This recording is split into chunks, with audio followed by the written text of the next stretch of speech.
to Hotel Bar Sessions, the podcast where three philosophers sit down at the end of a long conference day to chop it up at the hotel bar, which, as we all know, is where the real philosophy happens. Welcome back to another episode of Hotel Bar Sessions. I'm Rick Lee, and I'm joined, as always, by Lee Johnson and Jason Reed, and today we are talking about human nature. But before we do that, as usual, our bartender is standing by, waiting for drink orders, and I'd like to hear what you're ranting or raving about.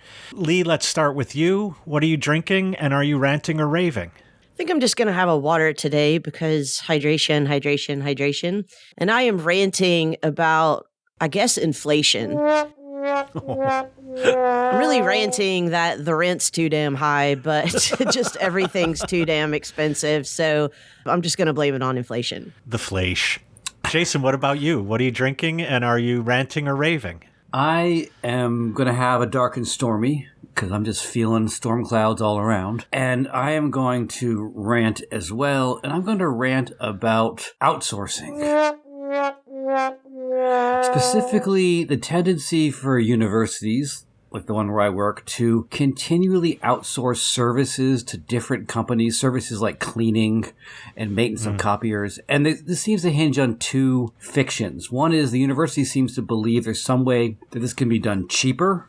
And these companies seem to exist based on the idea there's some way they could squeeze more profits out of this by innovating or whatever. But there's no innovation happening. People are still cleaning toilets the same way they always have cleaned toilets.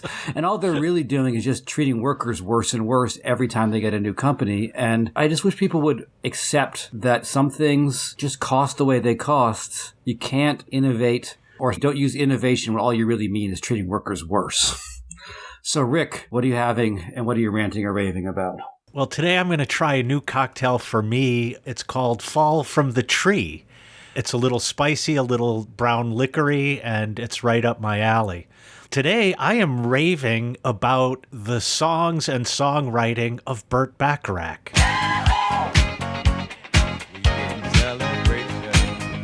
So, I listen to a lot of jazz vocalists and particularly female vocalists, and it just suddenly struck me how many of my favorite songs have been written by Burt Bacharach. What an incredible contribution he has made to the great American songbook. So here's to you, Burt. Say a little prayer for you. So, Jason, I know we're talking about human nature, but how are we going to approach this? Well, in some ways, the history of philosophy can be understood as one long rumination on the question of human nature. Throughout its history, philosophers have put forward multiple definitions of what it means to be human and what sets humans apart from other animals, such as political animal, rational animal, tool-making animal, working animal, etc. But these definitions have come under increasing scrutiny for the way they both maintain hierarchies separating humanity from non-human animals, as well as the way they maintain hierarchies within human societies as rationality tools and politics become ways of demarcating those who are more or less human. So is it possible to dispense with this idea of human nature, or is it an unavoidable question, framing how we understand ourselves in relation not just to animals, but our own increasingly intelligent machines? In other words, human nature can't live with it, can't live without it.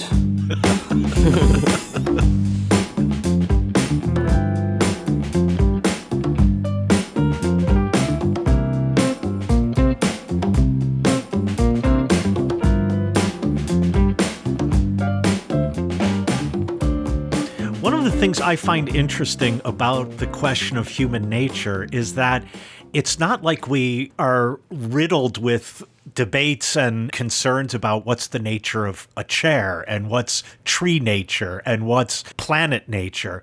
So, Jason, why do you think it's of specific concern to philosophers that we struggle over this question of human nature and not the nature of all other things?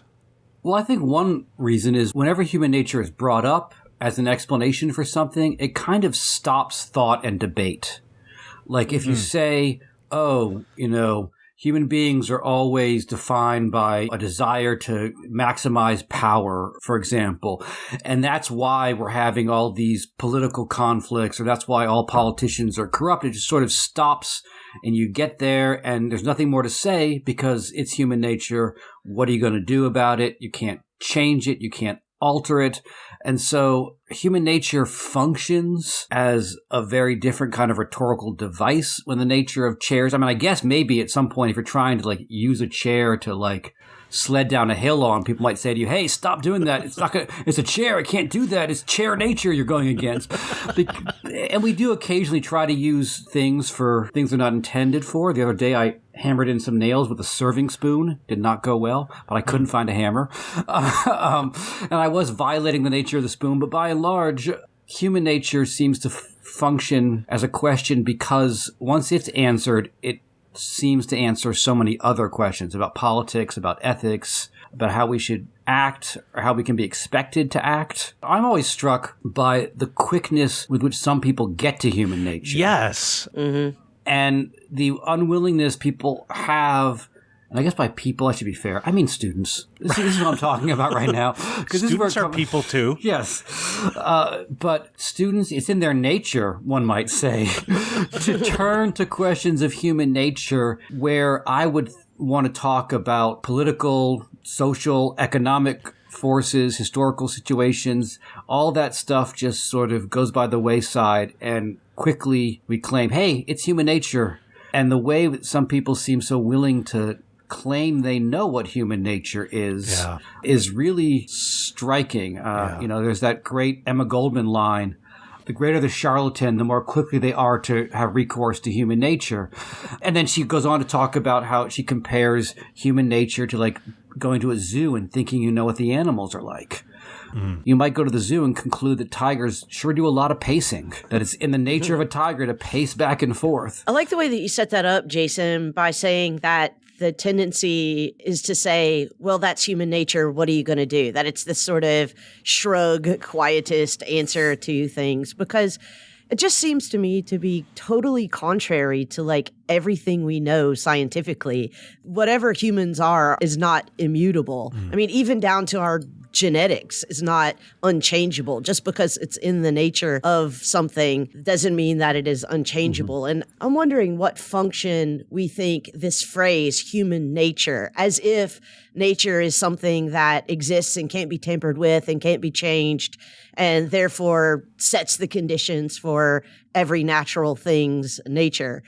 That was a bit convoluted, but you know what I mean? Yeah. What does that phrasing do for us? For me, what's interesting is when Jason said it's amazing how quickly people get to human nature, I find that people, and again, I also mean students, are all really sure that what human nature is that we're inherently selfish or we're inherently self-interested. And then it's like, bam. So now you can't tell me I should be concerned about the common good. You can't tell me that I should struggle with you over values and so on because, well, it's just human nature. That's it.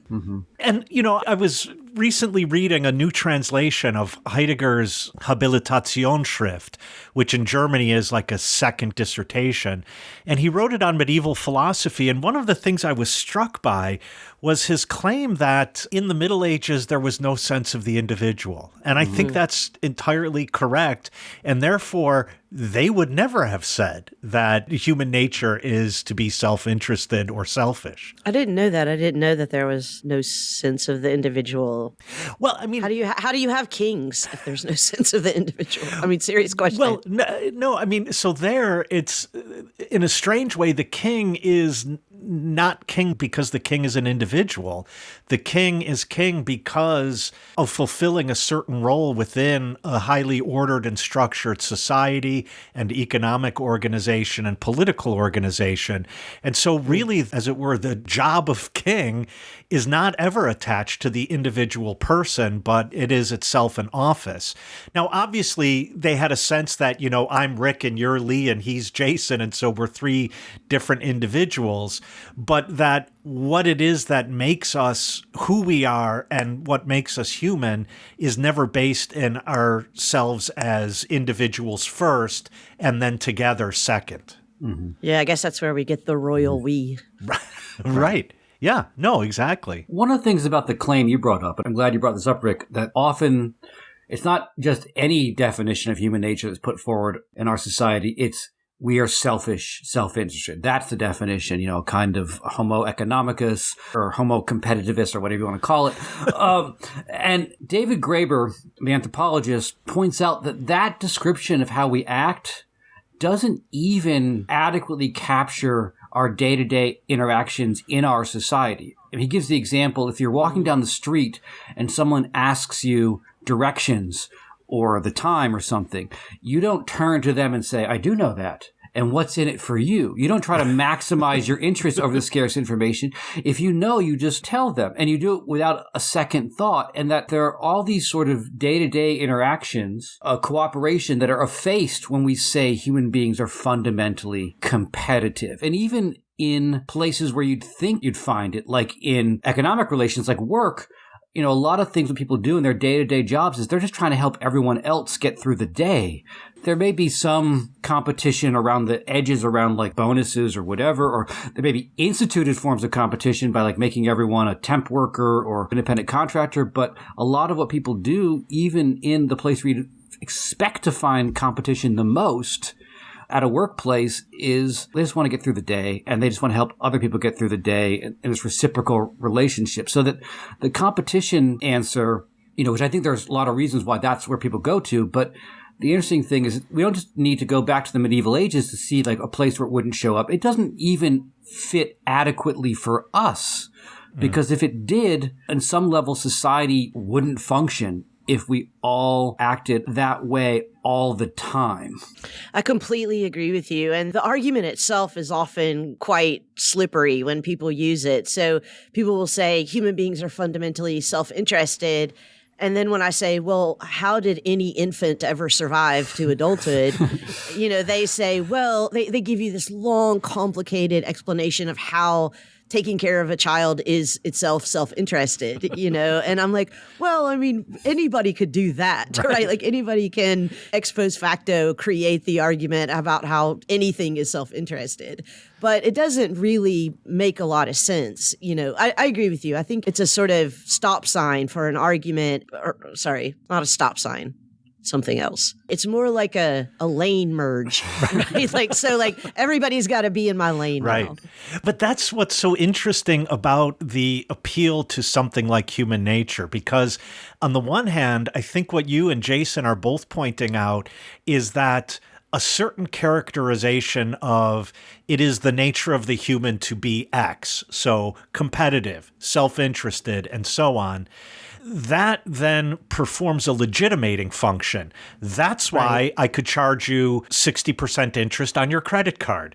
That's why I could outsource your job to a company that's going to pay the worker way less. So on the one hand, it forms that legitimating function, but then it has the structure of a kind of self-evident truth that would allow us to ground other arguments. So like if you look at social contract theorists, they often start with some notion of what human nature is as self-evident and then try to build up from out of there larger and larger social and political structures as a kind of rigorous, logical argument. And so the notion of human nature does both of these duties at the same time. And I think one of them, namely the rhetorical power of the grounding function or the self-evident truth function, that rhetorical power is then mobilized in this legitimating function. Yeah, all that work, and it would be so much easier just to say, under X conditions, humans tend to act in X ways. Right. We think. Yeah, maybe. Some humans. But I think that's what the concept does too. It effaces the practices that produce a certain kind of result. I mean, Lee, I thought it was interesting you brought up, a merge lane, because, when you're in a car, you have to act in a very particular kind of way. You have to always be mobilizing for your own place, your own self-interest, you protect yourself, and so on. The very structure of the road dictates a very particular kind of behavior in the same way that under certain circumstances, like contractual relations, as Rick was saying, you are compelled to see yourself as a self-interested individual. And even going back to the Graeber examples that I brought up earlier, two examples he gives, time and directions.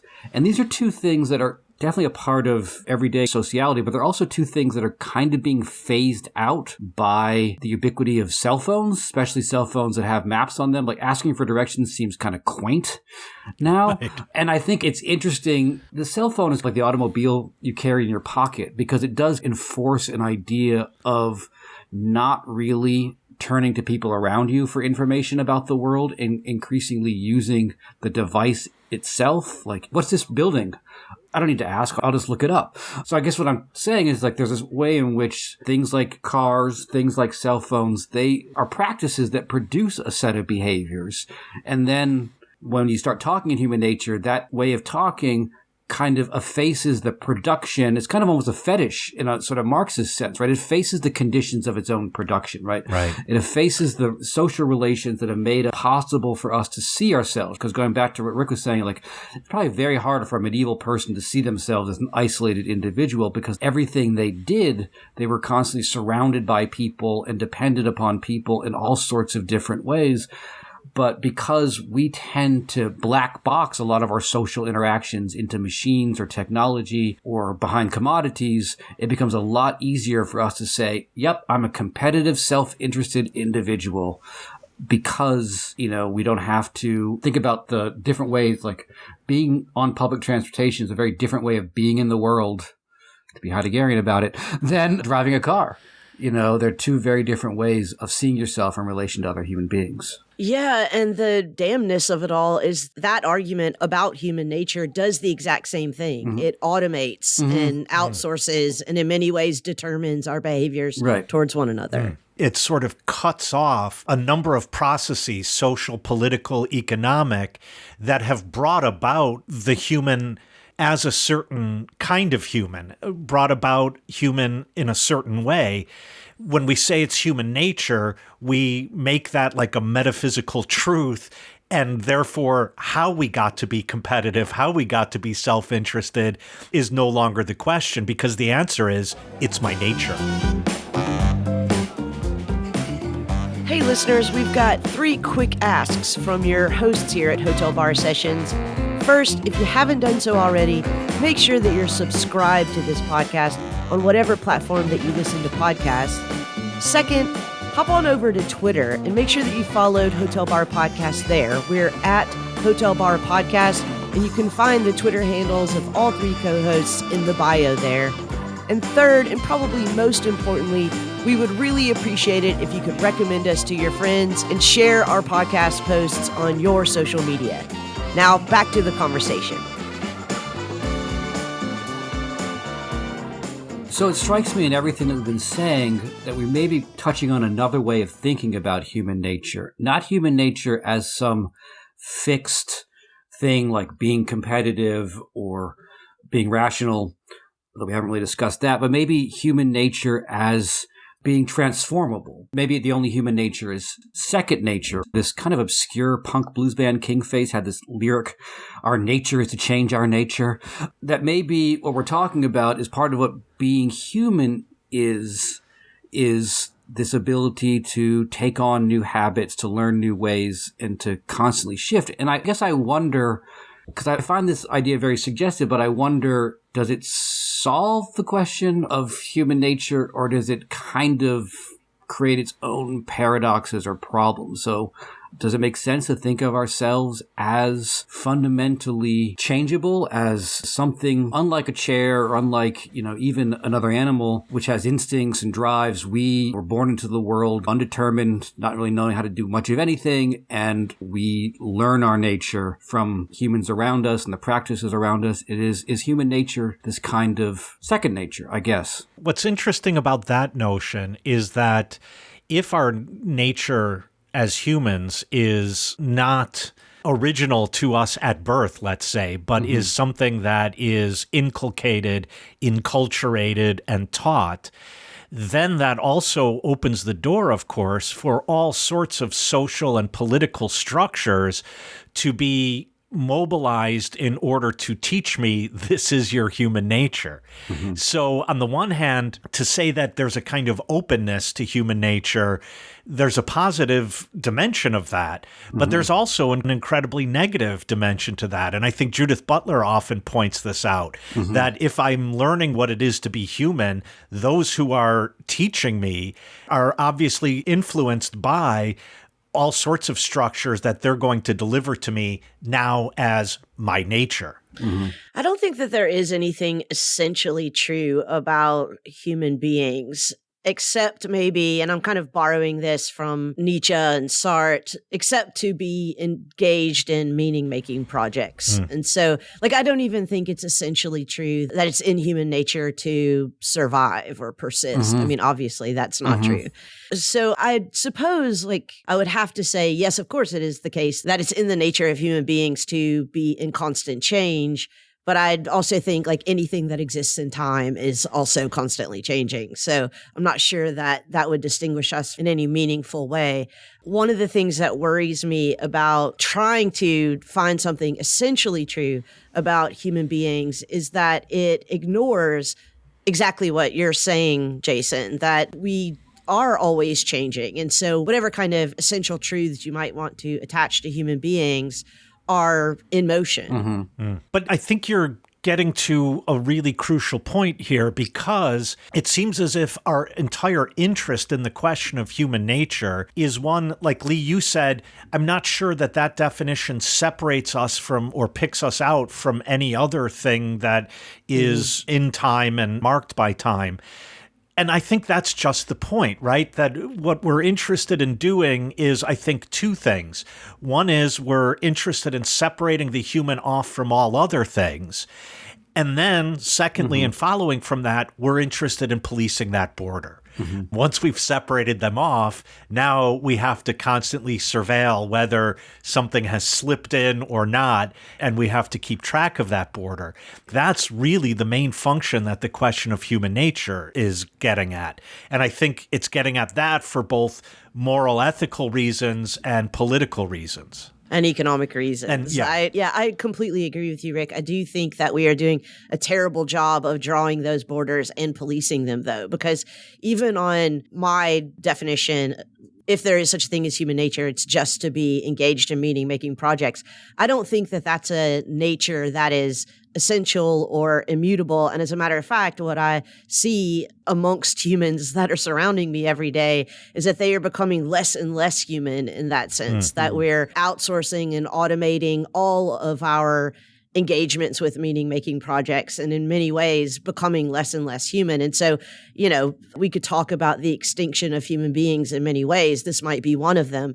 If we become just tools, right? Or just, puppets is a kind of crypto bro word to use, but you know what I mean? But if we just outsource the thing that does seem to distinguish us from other kinds of beings, then we've drawn borders that are ultimately going to be the cause of our demise. Well, we started this discussion with this question I put forward, human nature can't live with it, can't live without it. And now, Lee, you're kind of talking about the can't live without it thing. At the beginning, we sort of talked about why we're especially dissatisfied with the quick and easy. Human beings are competitive by nature and why we want to jettison that. But now you seem to be pointing out that there is a way in which a loss of the human, right? That if on your definition, humans are engaged in meaning making, that there is a normative dimension to human nature that's hard to give up, right? It's hard to not want to say that certain conditions are fundamentally inhuman, or certain practices are depriving us or outsourcing human nature. Yeah, so I guess I just want to point out that it seems to be we're talking a little more about the can't live without it side of human nature, that if you throw out human nature, many people have argued you do throw out an ability to be able to say certain things like, take the social nature of human beings. This is why you can say, for example, sustained solitary confinement is an inhuman practice, right? It deprives people of a fundamental thing to what it means to be human. which is to interact with other human beings. I do a lot of work with the idea of the post-human in my philosophy and technology classes. And a lot of times when I have this conversation with my students, I'll say, well, if we had to get down to like the absolute bare essentials of what counts as a human being, we usually get down to something like it has to be born and it has to die. So it has to be mortal, right? It has to be embodied. And I eventually sort of coax them into merging into my lane of it has to be engaged in meaningful projects, right? But because there are, immense advances being made in, for example, anti-aging technologies right now. Obviously, we've had this long-standing sci-fi fiction about uploading our consciousnesses to the clouds and et cetera. What if we weren't embodied? What if we couldn't die? Would I still call those beings human beings? I'm personally not sure. So I'm not 100% attached to those as being essential to the definition of a human. Right now, given that those aren't real possibilities, it does seem like using sort of post-human as a placeholder works. But using that placeholder definitely means that I am implicitly assuming that there are certain essential things that, exactly as you said, without them, human beings wouldn't be. I'm especially suspicious of claims that are made in philosophy and claims that philosophers make about overcoming X or, a critique of X so that we no longer fall into its trap. I could give a couple of examples. The critique of Enlightenment rationality. We need to critique this because it has brought about all sorts of problems in the characterization of what it is to be human, what it is to be political, what it is to think, and so on. Another example would be the critique of the subject, that this is an isolated individual and it's brought to us by means of a kind of political project and also economic project, and now is the time we cast that aside. And here I think human nature, I'll throw in with that. While I understand all of those critiques, I'm also a little suspicious about who benefits from the critique of a notion of human nature. And I think, Lee, you put your finger on something, namely, once philosophers begin saying, well, essentialism is a problem, it's exclusionary, it's hierarchical, it's patriarchal, it's probably cis-based, and so on.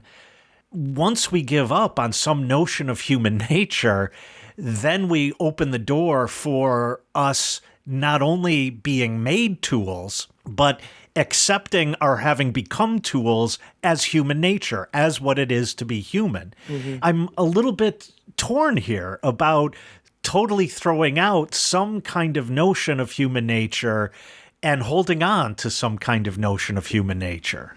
I'm not torn about throwing out some particular notions of human nature, but I am torn about throwing out all notions of human nature. Exactly. Yeah. I mean, you just sort of illustrated an interesting paradox, which is that our attachment to defining human nature is itself evidence of our cooperative nature. So at least I'm ready to throw out the I'm only a self-interested individual notion of human nature. Right. And I wonder if this is not a place for what Gayatri Spivak would call strategic essentialism. Yeah, exactly. I was just thinking that. What's the strategy, though? Resisting the man. No. Isn't that always the strategy? I didn't check this week's memos, I guess. No, you don't have to check the memo. We always resist the man. It seems like the man has a two-pronged attack. The first prong is reducing human nature to a specific ideological idea of competition, self-interest, etc. And that's one thing that I think we find ourselves confronting in the world around us. But the second prong is how flexibility and mutability itself becomes a tool for reshaping human beings, right? I mean, some of the people who are most interested in overcoming some of the biological limits of human nature are Silicon Valley types, who are exploring hey, if we make the right nutrient-dense shake, we can eliminate meals. I'm so ready for that day. I want my Jetson pills. Or people who are looking into, is sleep really necessary? Trying to overcome certain natural limitations, but in the name of 24/7 working. So when I said the two-pronged attack, that on the one hand, we are dealing both with definitions of human nature that we want to contest for good reasons, because they're reductive, because they don't accurately reflect the complexity of human existence. And on the other hand, another kind of reduction, which is reduction to human beings as anything that we can make them be.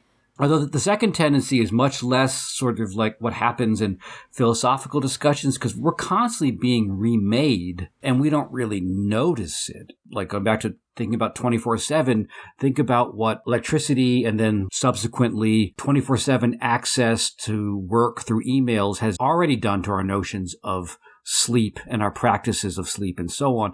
But that kind of change happens less often with a like, I'm going to change people, and more like, oh, now that this technology is available, I'm not able to sleep at night and I'm going to open my phone up and see what's going on, right? It sort of happens very, very quietly. But then, while it's happening so quietly, along comes the notion of human nature as inherently fungible and malleable. And often that's tinged with a little bit of, and you could make yourself, you could make your own self. You could make yourself whatever you want. Along comes those notions of human nature in order to buttress, I would argue, the feelings of alienation we have once we've experienced the fact that we have become tools. Mm-hmm. Yeah, and I think in this slow process, the nefariousness of the politics behind expanded notions of human beings becomes much more obvious. And the example that I'll use here is the medical advances that have led us to refigure when human life begins and when it ends. We've talked about this before in a previous podcast, but I personally think that at the end of life, if I'm brain dead or something like that, I mean, honestly, I have a pretty low standard for when I think that I'm actually gone. But I definitely think that if I'm brain dead, I'm not a human being anymore. I'm certainly not myself, and there certainly are no moral obligations to me. Obviously, there's a tremendous amount of debate about when life begins and what the status of the human being pre-birth is. And all of those are motivated by political projects, some of them capitalist projects, that have slowly crept into our understanding of what exactly constitutes a human being and where the boundaries of a human being are. That only happened because of advances in medical technologies. This is one of the things that we're really going to have to be more attentive to, is that that it's not as slow as we think that it is. It's not as creeping as we think that it is. And then next thing you know, you wake up one day and Roe v. Wade is overturned. Right. Or you don't wake up one day, but you're attached to a machine and the hospital's keeping you alive and bilking your family for tens of thousands of dollars for as long as they can. Right. And Ron DeSantis is sending thoughts and prayers. Yeah, right. That leads me to think, Lee, that if the question is, what is human nature, then the first thing I want to say is, who wants to know? Well, I want to know. I mean, this is kind of going back to your strategic essentialism. Like, I'm willing to say this is when I think a human life ends. I don't think that that's essential. I don't think that it's unchangeable. It is entirely in the service of the meaning-making project of my own life and the people that I love, that I want to set those boundaries. That I might change them one day as things change. But it is important to me to say, under these conditions, I am no longer a human being, and I don't want to be kept alive as a sack of bones and guts. Right. But that answer might be different if the one who wants to know is someone who is invested in and coming from the halls of power and structures of power that are directly invested in the maintenance of life and directing life towards certain ends, military, economic, and so on, then I might give a completely different answer to what is human nature. But I don't think that the people who make that argument would be so willing to admit that they're engaging in strategic essentialism. I think they would say this is human nature. That's right. And it's up to us to point out the strategery. Yeah. Pay no attention to the man behind the curtain. It's always the man. Hey, we couldn't hear you while you were shouting into your headphones. So if you have feedback or suggestions for future topics, or if you just want to pick a fight with one of our co-hosts, or in fact all of us, Just visit us at www.hotelbarpodcast.com and click on the interactive page. If you want to belly up to the bar with us, at least virtually, you can always email an audio clip to hotelbarpodcast@gmail.com. If it's interesting, we're going to steal it from you. If it's not, we'll send you our Venmo handles and you can virtually buy us a drink. During an episode from last season, season 5, we spoke with Regina Rini about an essay she had written about AI and the treatment of AI. But something she said there struck me as relevant to our discussion about human nature today. And that is, she pointed out that historically we have been so reluctant to expand our notion of what it is to be human to those who are so obviously human, because to expand our notion of human would be to give up the service that they provide for us as long as we do not acknowledge them as human.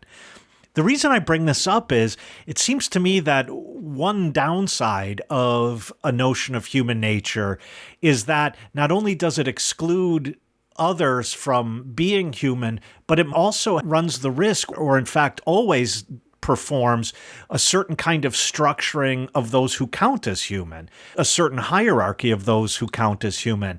And I'm not sure that we can avoid that. I don't think that we can avoid that either. I want to put what I'm about to say in some context. I think that we human beings grossly underestimate the brevity of the time we've been around.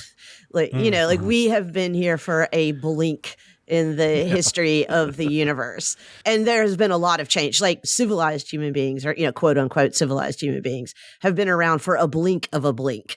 And for whatever reason, it appears to be in our nature, under the conditions that we're currently living, to believe that we're going to be around for a long time, or that we have been around for a long time. I don't think that we're going to be around for a long time. I think human beings will go extinct either through climate disaster or because we expand the notion of what counts as a human being so much that it effectively vacates the category of any meaningful content. So, Elon Musk said, and sorry to quote him, but I mean, like the sun shines on a sleeping dog. Rocket Man. Yeah, right. But Elon Musk said in this documentary that was called Do You Trust This Computer, which, by the way, I recommend to everybody. You can watch it on YouTube. But Elon Musk, when he was talking about AI, basically said, either we're going to have to join with AI or be left behind. That I 100% agree with him on. And I do think that when we do this, if we do this, that I would call whatever that new thing is post-human. We could also reach some kind of stage of enlightenment about our relationship with what we now call non-human animals. We could come to understand that we are animals first, and humans is just a kind of little boutique category that we've been using for several thousand years, but we don't really need anymore if we're planning on keeping the planet alive or keeping our environment alive. So I don't personally worry, and this sounds quite dark, but it's just a fact. I don't worry about the extinction of human beings. I assume that that is the case, and probably much sooner than most people are willing to reckon with. And I think the geologic record bears that out. Yeah. Like there have been a lot of species that go extinct for one reason or another. More since we've been alive than ever in history. Well, and we might be unique in that we've brought about the very conditions for our going extinct on our own, whereas the dinosaurs did not. Yeah. But it still brings me back. Okay, so I agree 100% with you, Lee. I'm not concerned about the extinction of the species. Although, as I've said before, I think it would really suck to be the last one. Yeah, I don't want to be around for that. But before the last one, I don't see any problem. Maybe the last few million, which we might be, actually, because I see some problems right now. Yeah. Well, I suppose it depends what causes the extinction. But I do find it interesting that you talked about this coming together of what today we call the human and AI as post-human in a strange way in order to hold on to the human there. I'm wondering, is there some reason to hold on to the human in that post-human? Or should we say that it is, in fact, post-AI? Well, it's not post-AI, I don't think. I think it would be pre-whatever we call the new being. So I think about what I call the post-human. I think about it in like the way that we think about the so-called missing link in human evolution, you know? Oh, okay. So like there's going to be something after what we now consider human beings, possibly cognitively enhanced. We're already physically enhanced, right? To the point where we would say this kind of being is different than what we used to call a human. We don't yet know what this is or what it's going to become. It is currently, for this, missing link step in evolution, post-human and pre-bracket question mark. Right. So it wasn't that you wanted to hold on to the human, but rather that so-called missing link would be still identifiably human in certain ways. And we could probably, for a while, trace the continuity between it and human beings as we understand human beings now. Right. I mean, I sometimes think that, okay, so I don't know if this is true or not, and there's a lot of debate about this, but, they say that the first person to live to 150 has already been born. Okay. Right. So just talking about aging, right? And I'm not even going to get into immortality. Like if we could, for example, completely replace our bodies or upload our consciousness to the cloud or any of those other sort of sci-fi options, but just a dramatically extended lifespan and health span. Let's say someone does live to 150, whatever. If we just go back 300-400 years in human history where the average lifespan was 40, 50, I don't think that those people would say these human beings are human beings. I mean, I think that they would say that they're effectively immortal. I mean, especially when you fold in the fact that currently, our students who are 20 years old have lived through effectively the same as like 1,000 years of change compared to someone born in the 1300s or something. So they're 20 years. They've experienced generations of change. So, I mean, that's a stretch of what it would mean to call something a post-human. But even small technological advances like life extension or anti-aging technologies already get us to a point where it's not unreasonable to say these are not the same kinds of beings as what we used to call human beings. Yeah, I guess a part of me wonders about this post-human from the perspective of what we were talking about earlier. If our definition of humanity is to always be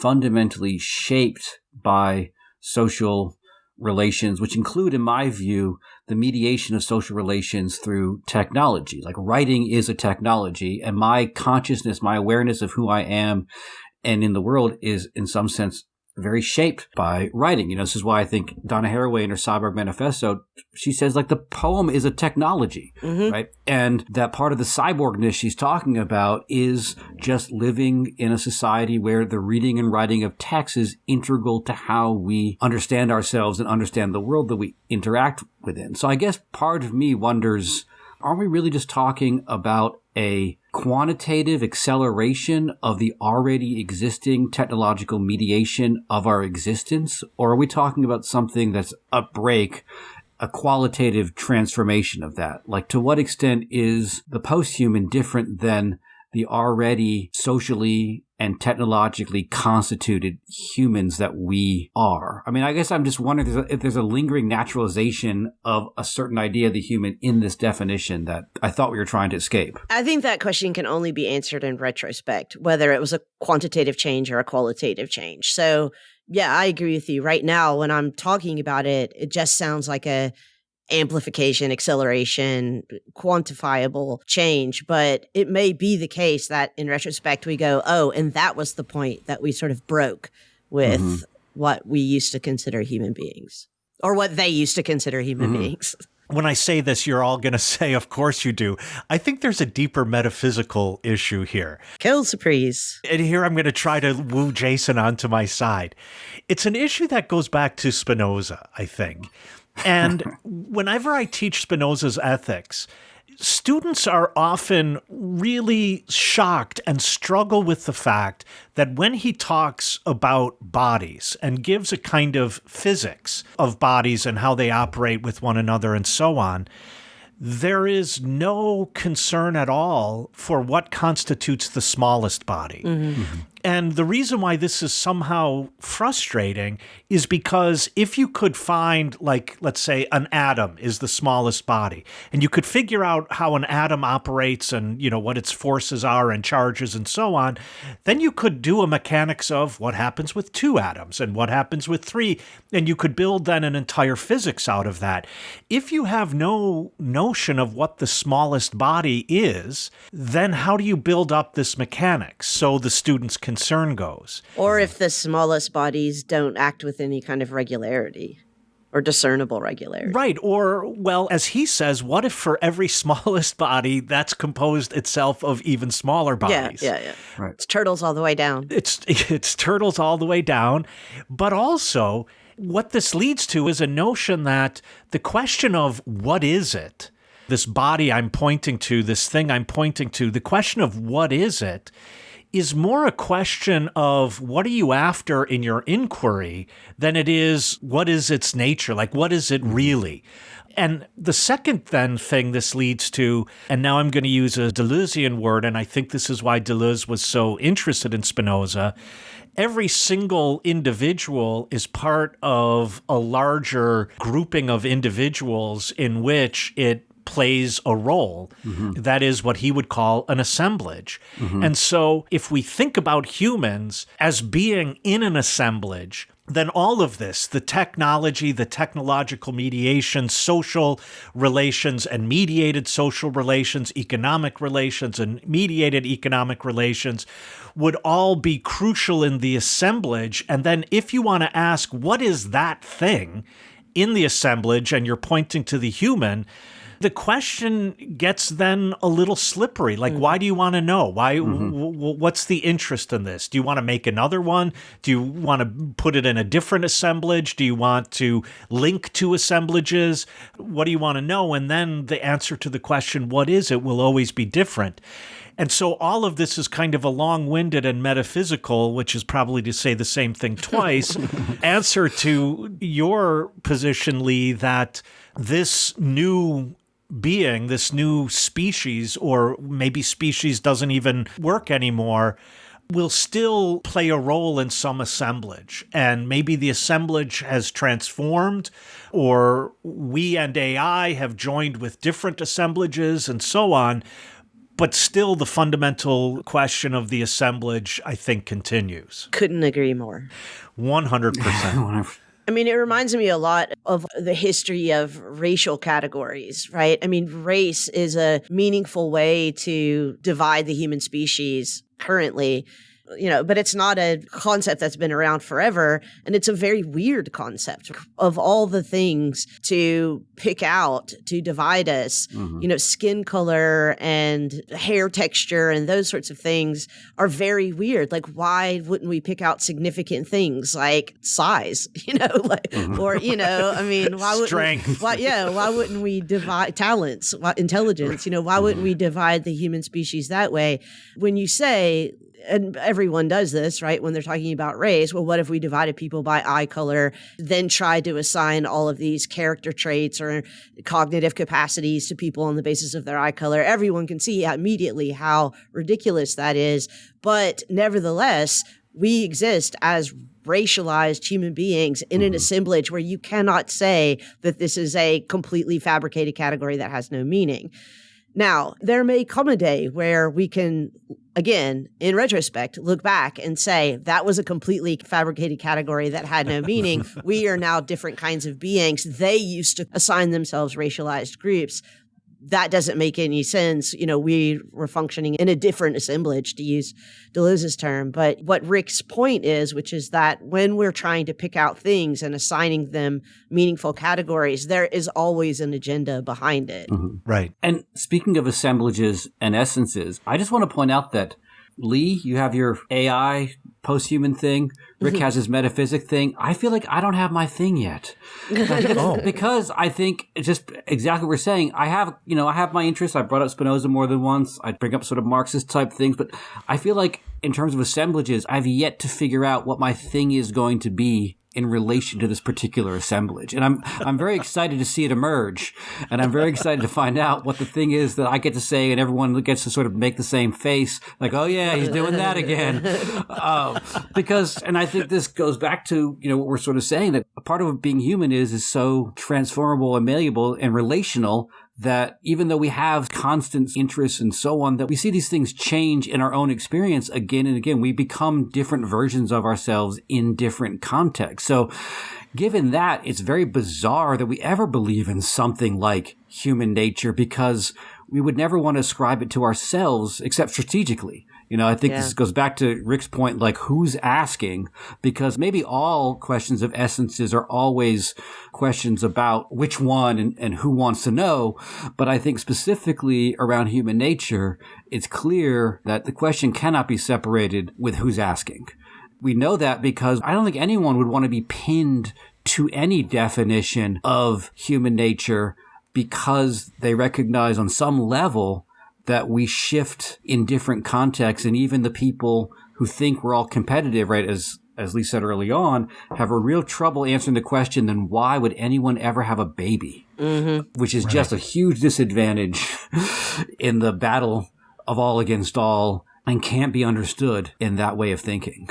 Yeah, and I mean, it seems to me that one interest in a notion of a human nature, or this is human nature, is to answer, as I have said on this podcast before, the three basic questions of life. Can I eat it? Can I fuck it? Will it kill me? Oh, 4. Will it kill me? And will it make me high? But, other animals seem to go around just fine knowing what to eat, what to have sex with, and how to get high if they want to, without seeming to have to rely on some static notion of a nature that belongs to what they are. I agree with you both. I think in many ways that essential definitions of human nature are categories that are binding, but somehow the binder is never bound. Right. Even people who are 100% committed and dogmatically committed to their definitions of human nature still believe that they themselves are not bound by it, that everyone else is bound by it. And so, yeah, it is in many ways, again, just repeating what you guys have already said, it is a strategic question, and who is asking and why is the real question. And I think that not being bound by a definition, I think that's very integral to a certain kind of hierarchy that's connected to things like racism, where you see, it's sort of the Star Trek version of racism where Star Trek, the human beings travel around the universe and they meet Klingons, and Klingons are always going to be warlike and Vulcans are always going to be logical, but only the human beings can be both warlike and logical. They transcend all sort of cultural definitions. And this is the way in which a lot of contemporary versions of racism function, where you see everyone except the person who's speaking is locked into their own cultural practices and so on and so forth. And that being not bound, being the one who can transcend, is how the hierarchy itself is maintained, right? So that, it's another version of what Foucault called the empirical transcendental doublet, right? That we're always playing both sides of the human nature game. Like on the one hand, we're describing people and we're saying, oh, look at them. They're all being competitive. But then in describing them, I'm kind of placing myself outside of that, because I'm actually the one who has neutral and supposedly objective knowledge about the inherent competitive nature of human beings. So I'm transcending it, and we're constantly doing that. And to some extent, Foucault would argue that the whole nature of the human sciences are predicated on that, which is why you can do like an anthropology of an anthropology department. And you can do an anthropology of an anthropology of an anthropology. It's a bad infinity. You can keep doing it. You can keep putting... Once again, it's turtles all the way down. It's turtles all the way down. You can keep putting the human beings on the side of the observable while you're observing. But I think there's also a way in which, as I was saying, the transcending non-transcending is a lot of the way in which contemporary racism is articulated, because I think contemporary racism, as many people have argued, like Etienne Balibar, often uses cultures in the place of nature, right? It uses the idea that, it's this part of the world, Afghanistan, they're always going to be warlike and fighting each other. And that's why, we have to treat them the way we do. It's their culture. But that just shows, I think, that one of the ways in which this racialized and hierarchical part of notions of human nature arises out of the fact that human nature is actually an unmarked signifier that means white. Mm-hmm. And that whiteness then just becomes what it is to be human, and then everything else is determined on the basis of it. All of this not being marked ever and made explicit. Yeah, Sartre didn't, of course, use the word human nature, but in Being Nothingness, he says nothingness sleeps at the heart of, well, I'm going to say human nature, like a worm. And what he meant there is that, in his terms, we're always sort of being what we are in the mode of not being it, or not being what we are in the mode of being it. That is to say, we always assume, or at least our experience of ourselves is that we have an option to be otherwise at all times. And so, this is what Jason is calling transcendence, but that just can't be essentialized. It just can't be captured. And in as much as we might feel strategically motivated to assign essentialized characteristics to other human beings, in that very project of assigning them, we are always going to be experiencing the possible transcendence of those categories. So again, binding but not bound. Bam.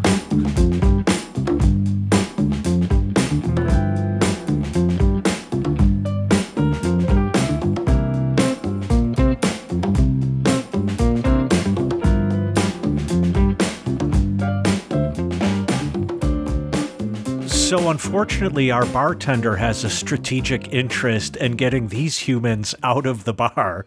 Before we leave, Jason, do you have any final thoughts about human nature? I'm just really glad no one made any references to the Paul McCartney, Michael Jackson duet song. That we made it throughout. Why? So I'm glad that human beings can change and we can overcome the temptation to make cheap references to bad pop songs. So, well, listeners, if it's in your nature to help out this podcast, you can do so. I was going to go in a self-interest direction. That's a good one.